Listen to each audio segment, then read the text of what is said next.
Today is the 29th of July and the second edition of Election Roundup. My name is Enoch and I will be your host for the show. Straight into the show. The president's position, making him the first person to declare in the race to get the seat as your next SRC president. We will be taking a look at his declaration of intent to see what you can make out of it. Before that, we will we'll be telling you guys that we are going to have an interview with him via Zoom. But before that, we'd like to take a look at his declaration of intent. And it reads, during my first year as a class secretary, we were promised a change in the system by a group of people who provided us with past questions to vote for them. However, we lived our second year in complete disappointment, paying for our naivety. In my third year as UHAS Base Society Vice President, I witnessed the students' body being neglected when it came to engagement and extracurricular activities. Then, as Chief Justice in my fourth year, I closely observed the systems in place and understood firsthand the reason behind the ongoing struggles faced by the student body. My name is Eziel Johnson, a fifth-year Doctor of Pharmacy student, and I am officially declaring my intent to run for the position of the Federal SRC President.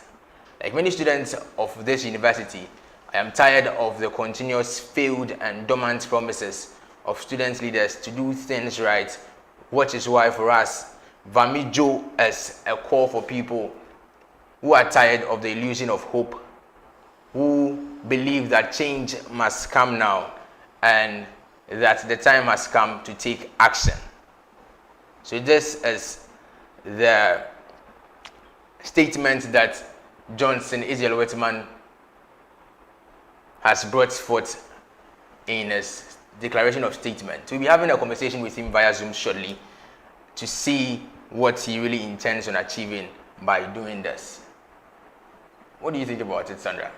I think the timing is okay because we are in the third. We have done 3 weeks in school, and very soon we are all going to be immersed in our activities, assignments, IEs, and so presentations, and also I think right now it is good to put it. He'll pay attention to him, and I think if he had waited for some time, people will become so immersed in whatever they are doing, and then I don't know, they wouldn't pay so much attention to whatever is going on, Yeah, I get it. So for you think that the timing is right? It's right, I think. The time that he brought out the declaration is okay. It's okay. Yes, I would like you having him on Zoom, and I'm going to have a short interview with him to ask him a couple of questions to see what he intends on achieving with this statement.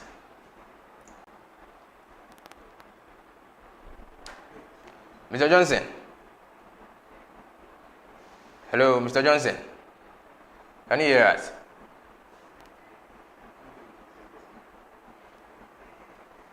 Hello, Mr. Johnson. Can you hear me?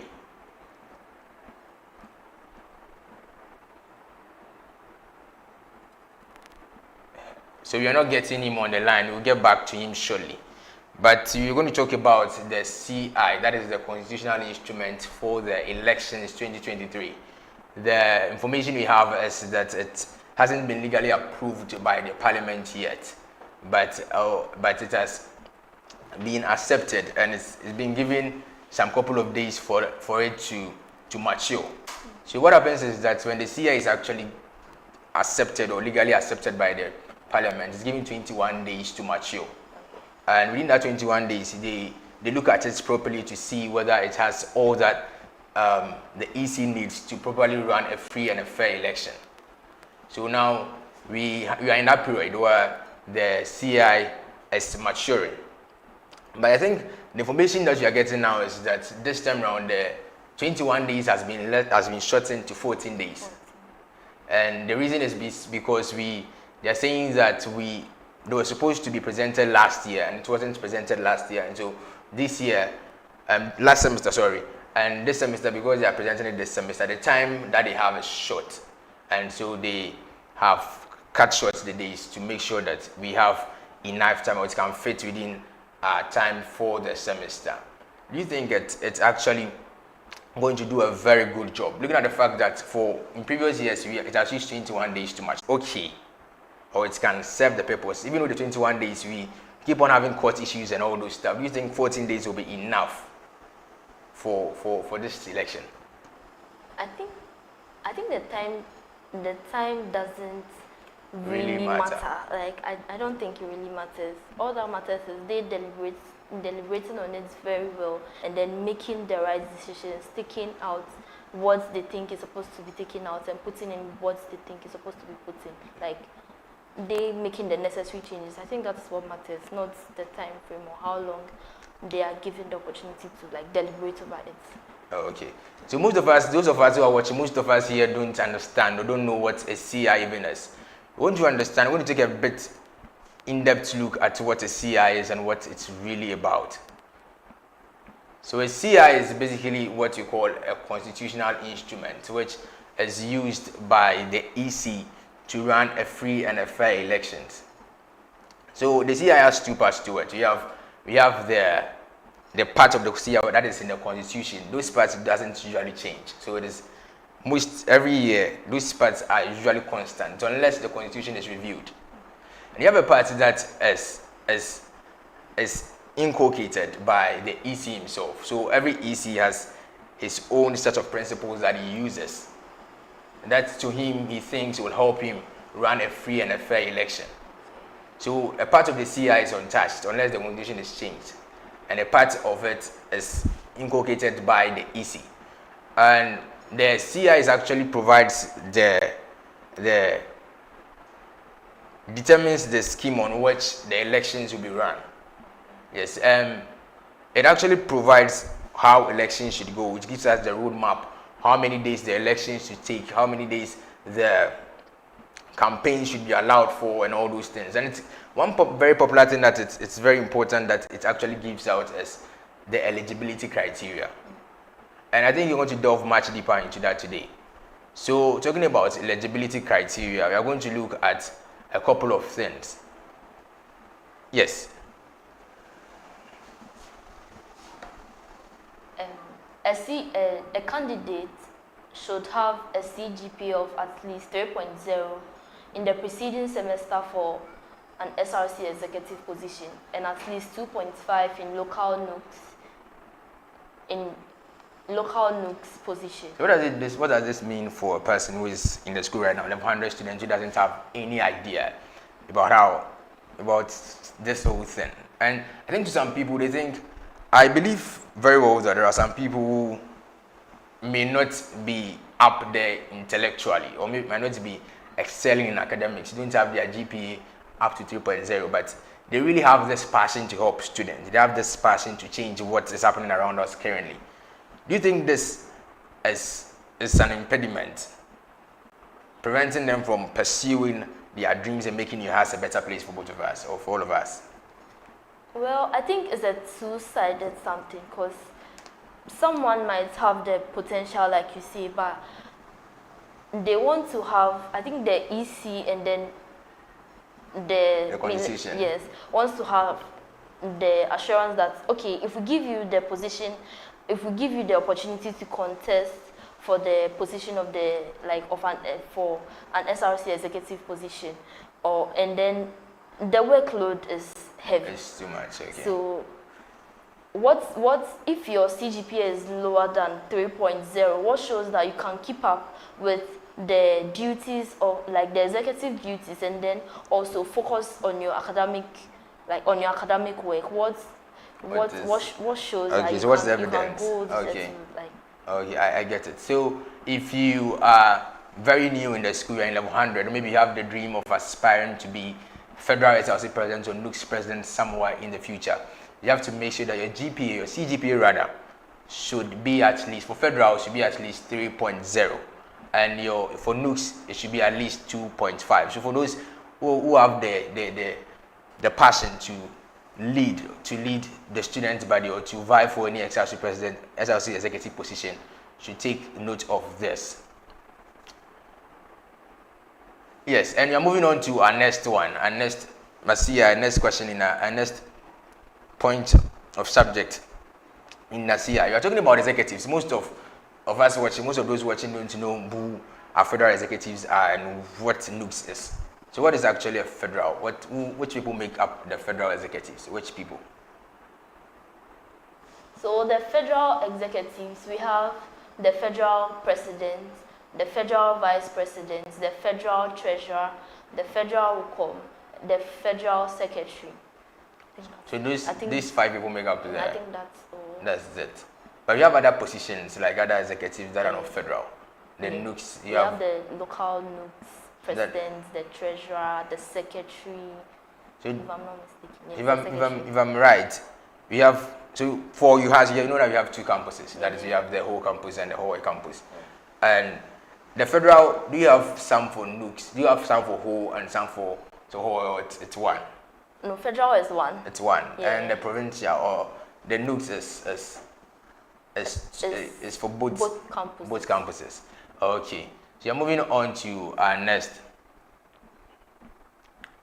And the CI says that to vie for any position in the school, you should have spent at least a year in the school. Do you think this actually makes sense? Do you think this... What implication does this have on someone who wants to vie for president? Do you think anybody can... What does this actually mean to a local student, to an underage student? At least a year means you can't contest when you're in level 100. Okay.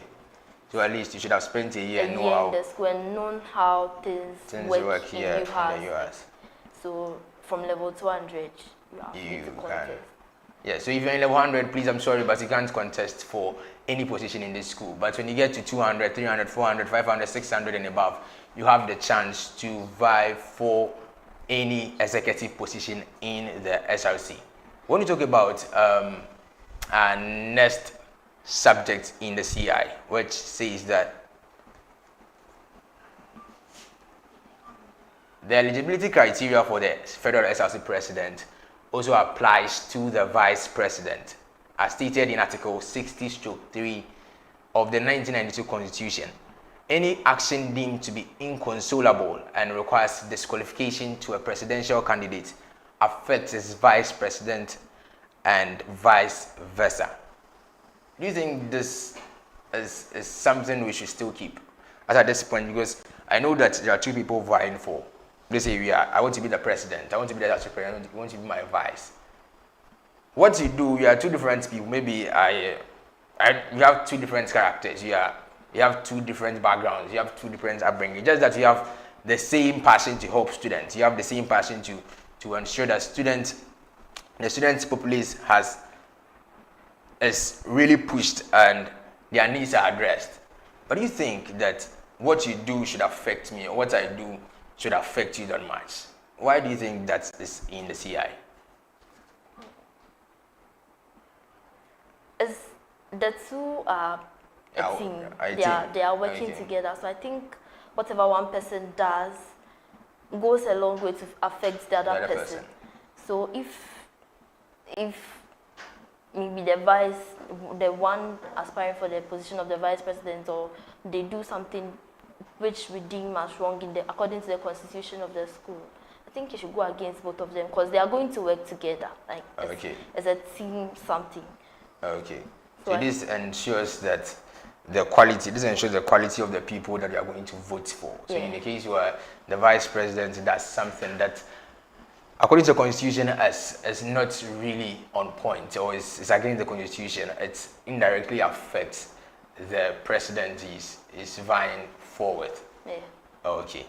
So we are moving on to our next subject in our CI, which talks about the vetting committee. The vetting committee is a panel of 8 members. It's an 8-member committee that will be set up to vet or to analyze or I don't know the word, I don't get the right word, to scrutinize the people who are looking forward to take the executive roles and see if they have what it takes to deliver on what, 1, they are promising, and 2, to determine whether they have the quality and are competent enough to lead the student body. You're going to talk about the criteria for vetting that shall be determined by the vetting committee.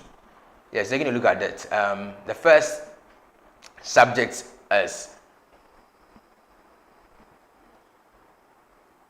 that aspirants who demand to know the basis for disqualification or qualification or disqualification will be duly informed after a formal request has been issued to the committee.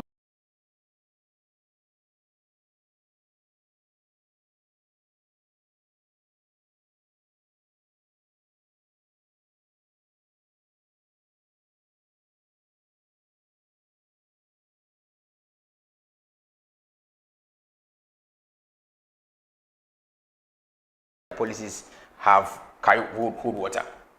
So they sit down and they interview them. At the end of the day, they bring out a particular number. That is, they give percentages for their performances based on what they said, on what the quality of the things that they brought out, or how best they think they can go about their policies, and they are giving a mark for it. This most of us have a problem with this, because in UHAS, the decision of the vetting committee goes a long way to determine whether a person actually qualifies or does not qualify. And from what you realize that when a person is disqualified or qualified, the person has the right to ask for the reasons for which he was disqualified for. Yes, in past years, you have seen that this has actually been quite a major problem. Do you think this is something we should keep on doing, or is something we should scrap? The vetting committee and their opinions being a very strong decision factor in whether a person qualifies or is disqualified. I think the vetting committee should be maintained. Like, there should be people who scrutinize the aspirants to see if they really qualify for the job. I don't think it should really matter, as in the marks they accumulate during the vetting should serve as a criteria to disqualify somebody. I think maybe it can serve. It shouldn't be a criteria for disqualifying the aspirants, but then we can use that as maybe a yardstick so that the electorate would weigh their decisions very well, like consider who they are going to vote for. So I think we cannot really rely on the vetting results, because it's people who are doing it, and people are biased. So I don't think it should serve as a basis for the disqualification. Yes. So we have Johnson, Eziel Johnson with us now. Mr. Johnson, can you hear me? Yes, I can hear you. Can you hear me too? Yeah, I can hear you. So today you came out officially to declare your intention to vie for the SRC President position. We would like to know why now? Why now? It's too early, or do you think the time is appropriate?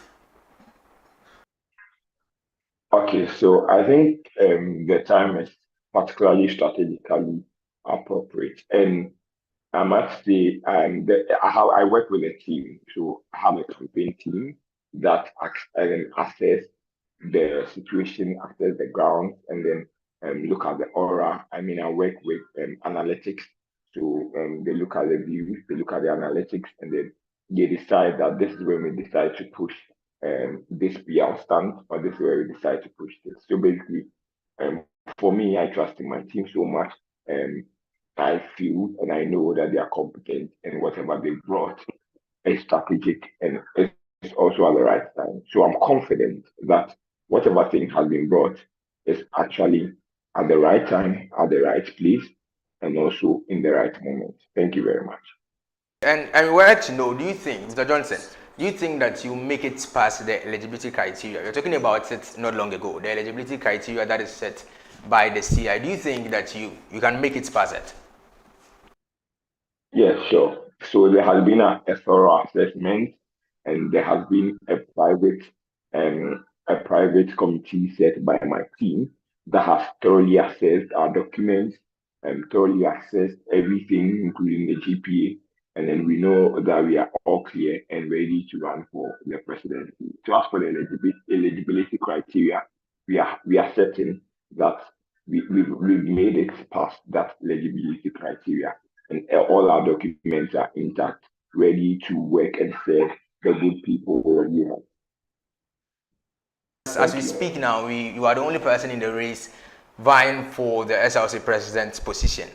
People would like to know who your vice is or who your vice will be. Do you have any idea? All right. So as I said,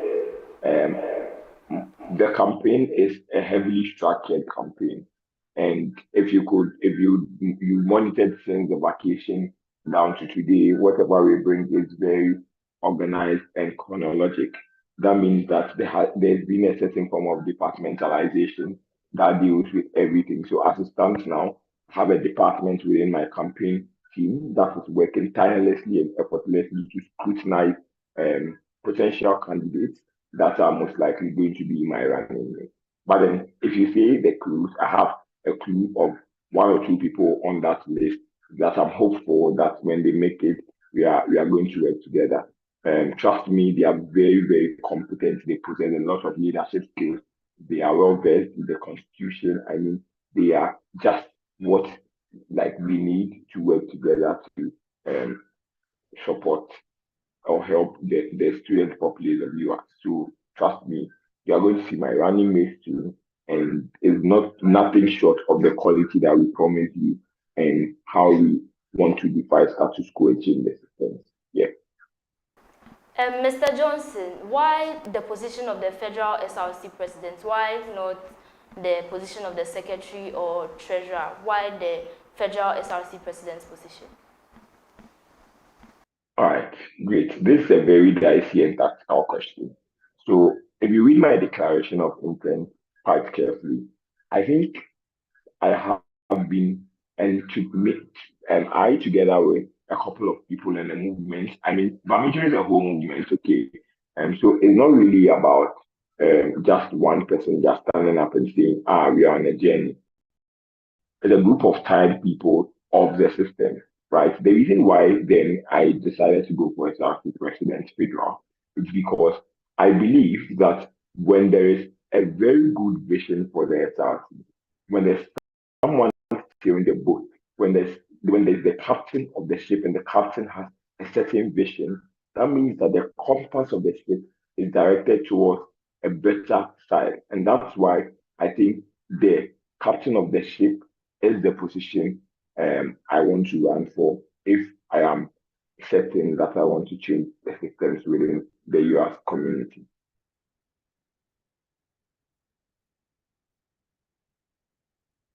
I think you can actually win this year's election? Alright, that's fine. So I think in terms of capability, my team has already demonstrated a high sense of discipline, high sense of integrity, a high sense of positive work rate. And that's why I'm continuously referencing our campaign, because everything that you see is as a result of very stern hard work. And that means that the team is ready to serve you beyond what we even imagine. But in terms of personal capabilities, I think all right, sure, that's fine. Thank you very much for staying with us. Really appreciate your time. Thank you. Yeah. Thank you. So welcome back, guys. We are about wrapping up. We have a couple of things we'd like to talk about before we leave. We are still on ASEA, and we're talking about the last part, which is that aspirant. Talking about before Mr. Johnson came for us to have an interview with him. An aspirant shall be deemed qualified if he or she is able to obtain a percentage of 80% joint vetting. And as my host was talking about, the decision is subjective. There are people, and nobody knows. Maybe I can have a personal vendetta against someone. Yeah. And because of that, I can decide vividly not to allow the person to pass through. Maybe I can give a person a very low mark. Maybe it can be that I don't even like, I've already told someone else that I will vote for him. I've told someone else that I'm supporting someone to win. So in that case, if another person comes to be in front of me to give me whatever, no matter what the policies the person will introduce, no matter whatever the person will say, if I have made up my mind, then I've made up my mind. That's it. In some schools, the decision of the vetting committee is rather a recommendation to students. Yeah. So like you said, it should be a yardstick that students can use to choose whether they like a particular person or they will vote for a particular person or they will not. So we think that, from my point of view, I think that this at a point in time should be addressed and probably scrapped, and we take a look at something else. Yeah, we're taking a look at the last part of the CI for today. Yes, and also it says there's a part of the CI that goes that if you want to vie for a president or any position at all, you should be connected to a particular house, like a particular hostel or hall of residence. Yes, and when you know that when it comes to level 100, most of us, all of us, we have hostels. You have hostels. Another one to say is that you and your vice president cannot be from the same hostel. So like when you came to 100, if you are at, which hostel were you in? Edna. If I want to be your vice president, I can't be from Edna. So I should be from maybe Dave or Asogli or something else. Yes, so that actually brings us to the end of today's edition of Election Roundup. It was nice having you on the show. Next week, you are coming away with nothing but the best of all the insights, the gist, the entertainment, the facts, the analysis, everything on the UHAS SRC election 2023. We are the 911 of this year's election. See you the same time next week. My name is Enoch. And I'm Sandra. Have a good evening.